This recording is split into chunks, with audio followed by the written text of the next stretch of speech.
সুপ্রভাত বন্ধুরা, আজ 30 অক্টোবর বৃহস্পতিবার।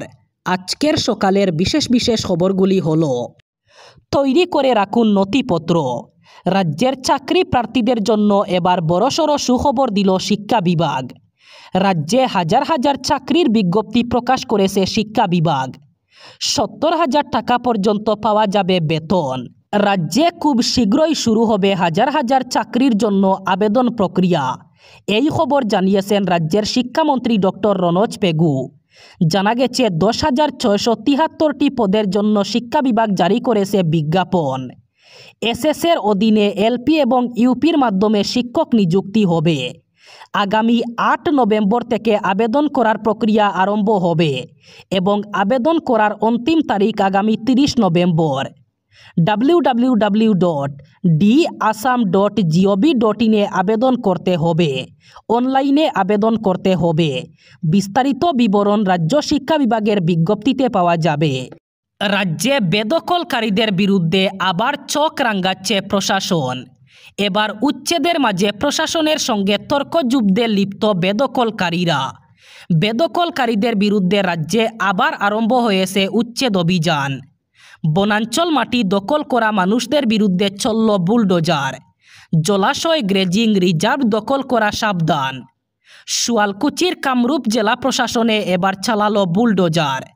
হাজো রাজস্ব চক্রের অন্তর্গত সরকারি দাগে থাকা ভূমিতে চলল উচ্ছেদ অভিযান। নিজের ইচ্ছে মতো বেদখলকারীরা সাজিয়ে তুলেছে বাসগৃহ। রহস্যজনকভাবে সরকারি ভূমিতে অভিযোগ চলল না।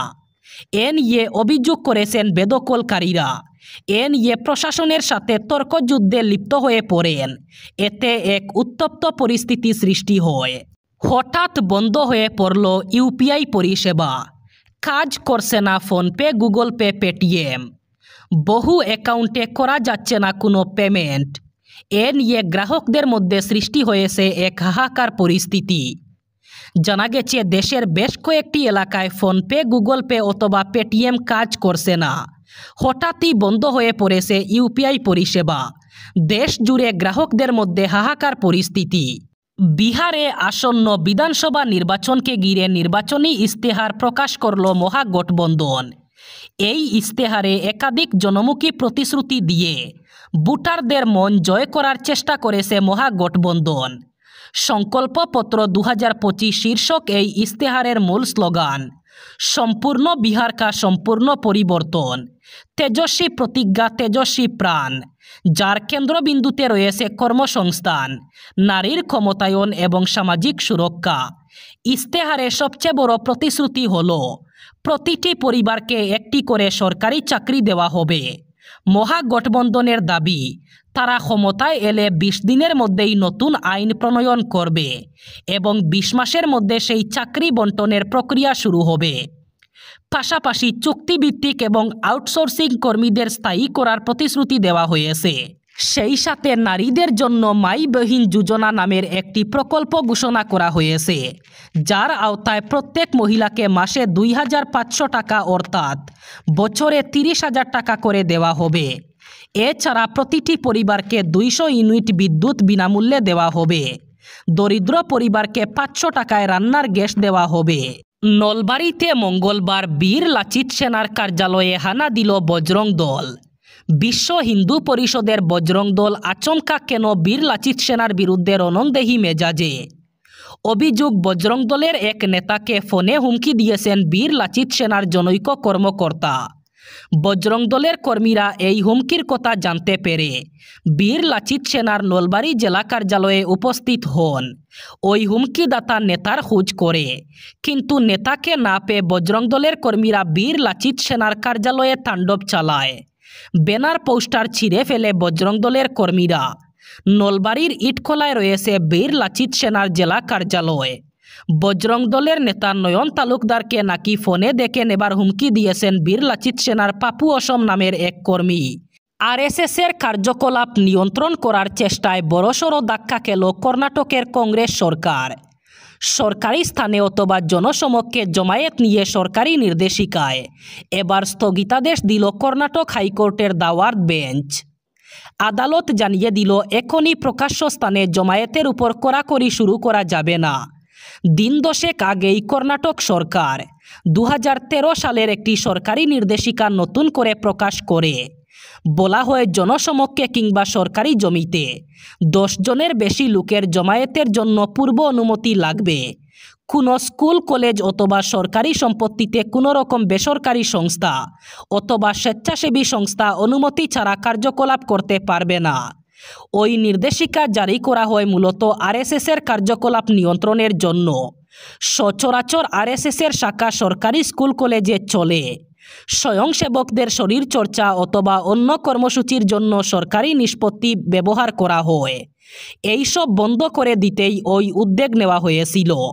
এবার তাতে স্থগিতাদেশ দিল কর্ণাটক হাইকোর্ট। এনআরসি আমার মৃত্যুর জন্য দায়ী, ডায়েরির পাতায় লিখে এভাবেই নিজেকে শেষ করলেন প্রৌঢ়। পশ্চিমবঙ্গের খর্দায় এক ব্যক্তির ঝুলন্ত মৃতদেহ উদ্ধারের ঘটনায় শোরগোল পড়েছে। মহাজ্যোতিনগরের বাসিন্দা ওই প্রৌঢ়ের নাম প্রদীপ কর। পাশাপাশি তিনি লিখেছেন, বছরের পর বছর ধরে বিজেপি এনআরসির হুমকি দিয়ে মিথ্যা প্রচার করে আতঙ্ক ছড়িয়েছে। কিভাবে ভোটের জন্য নিরাপত্তাহীনতার অস্ত্র ব্যবহার করে নিরীহ নাগরিকদের উপর নির্যাতন চালিয়েছে তা কল্পনা করলে তার হৃদয় কেঁপে ওঠে। তার সাফ কথা, কেন্দ্রীয় সরকার এই নির্মম খেলা চিরতরে বন্ধ করুক। বাংলা কখনোই এনআরসিকে অনুমোদন দেবে না। কাউকে আমাদের জনগণের মর্যাদা কেড়ে নিতে দেবে না। বাংলা প্রতিরোধ করবে, বাংলা রক্ষা করবে এবং বাংলা জয়ী হবে। জানা গেছে নিজের আবাসন থেকেই ওই প্রৌঢ়ের মৃতদেহ উদ্ধার হয়েছে। প্রৌঢ় নিজেকে শেষ করেছেন বলে দাবি। সূত্রের খবর, মৃতদেহর পাশে থেকেই উদ্ধার হয়েছে ডায়েরি।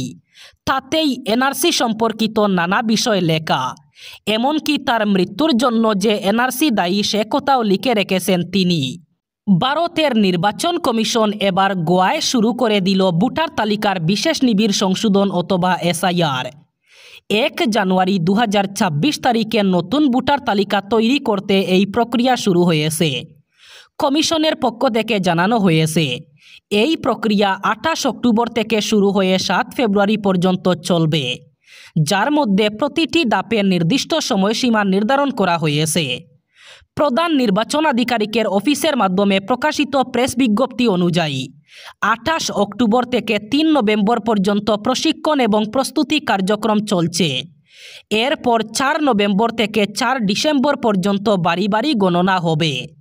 বুথ স্তরের কর্মকর্তারা প্রতিটি বাড়িতে যাবেন এবং নতুন ভোটারদের অন্তর্ভুক্তি প্রক্রিয়া ত্বরান্বিত করবেন। 9 ডিসেম্বর ড্রাফট ভোটার তালিকা প্রকাশের পর ভোটাররা তাদের নামের ভুল সংশোধনের জন্য 8 জানুয়ারি পর্যন্ত আবেদন করতে পারবেন।